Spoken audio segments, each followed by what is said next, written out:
how does the church find holy matrimony with grassroots? That's such a beautiful question. Yeah. And so Yes. much in that, much in that. So I really appreciate, we know the way that we grow Yes. and the way that we empower ourselves as a collective is Yes. through criticism and self-criticism. Yes. And so the willingness for you to talk about what does the church do Yes. to move Black power? I love that question. I also want to offer that in our criticism and self-criticism, part of what we did in the formation of Black Lives Matter back in 2013 is really take lessons from the Black Power movement, right? Yes. So I'm of the Cub generation, Gen X, I guess is what they call Yes. this hip-hop generation. Yes, right? I'm with you. All of yeah, that, don't leave right? me. Yeah. All of that. And one of the things that Sister Afeni Shakur, Tupac's mother, wrote when in her autobiography is she said, one of the greatest shortcomings of the Black Panther Party and of the Black Power movement was that it was completely devoid of spirituality.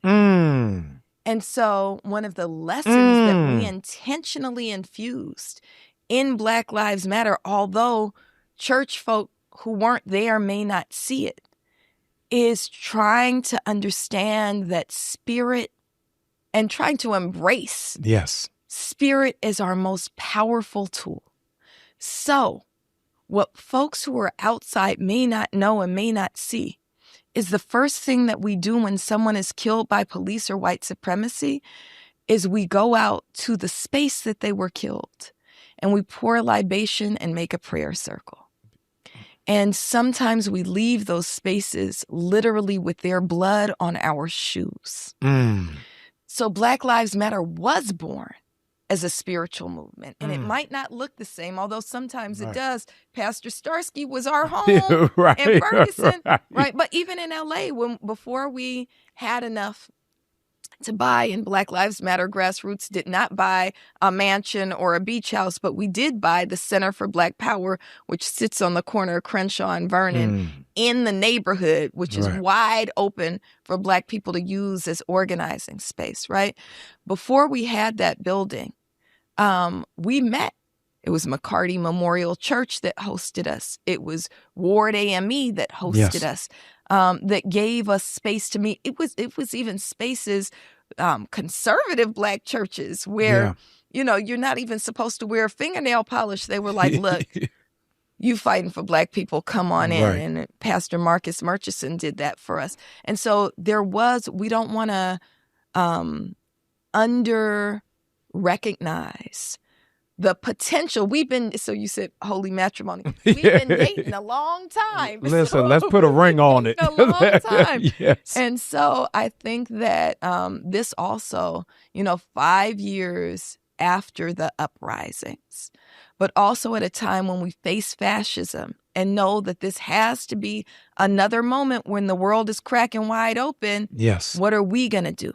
So you talked about comings together. I think for some things, when you were talking about the Global Network Foundation, we've always said, just come and do right. Yes. Right?